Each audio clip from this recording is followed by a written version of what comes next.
Hello. হ্যাঁ, জানে এখানে সবাই বার হলাম। সাদ্দাম ভাইয়ের ফোনের অপেক্ষায় ছিল সবাই। সাদ্দাম ভাই ফোন করার সাথে সাথেই সবাই চলে আসলো। এখানে সাদ্দাম ভাই কাজ বুঝিয়ে দিচ্ছে সবাইকে। রাস্তাটি আগে ঝাঁট দিয়ে পরিষ্কার করা হচ্ছে, আর তারপরে আমাদের মাটি বোয়া কাজ শুরু হবে। এই যে সবাই পথ চলতি মানুষরা যাচ্ছে। সেলিম ভাই এখানে মাটি কাটছে আর কি।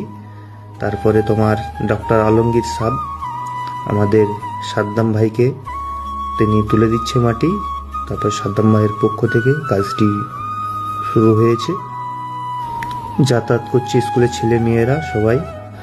মানুষকে সেবা দেওয়া বা পরিষেবা দেওয়া এটা সবচেয়ে পুণ্যের কাজ বলা হয়।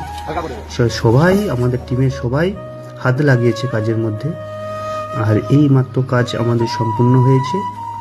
আমাদের টিমের পক্ষ থেকে অসংখ্য ধন্যবাদ। এই যে আমাদের কাজ শেষের পরে সবাই জানিয়ে দিয়েছে কাজ শেষ হয়ে গেছে। এই রাস্তাটা কেমন হয়েছে বলো? এটা খুব খারাপ রাস্তা হয়েছিল। বিহারি বাড়ি। কি নাম? দাদা গোবিন্দ নাম। গোবিন্দ ভারতী। গোবিন্দ ভারতী নাম, বিহার থেকে আসছে। হ্যাঁ, রাস্তা বাগানো হয়েছিল।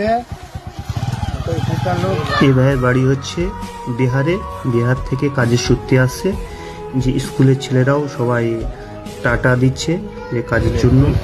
এটা আমাদের সুন্দরপুর 11 কোটি হাই মাদ্রাসা। এখানে অনেক ছেলে মেয়ে পড়াশোনা করে, আর পাশে প্রাইমারি স্কুল। এখানে দুটো স্কুল মিলে 700-800 ছেলে আছে। সবাই একটু লাইক শেয়ার কমেন্ট করে দিন আমাদের কাজের জন্য।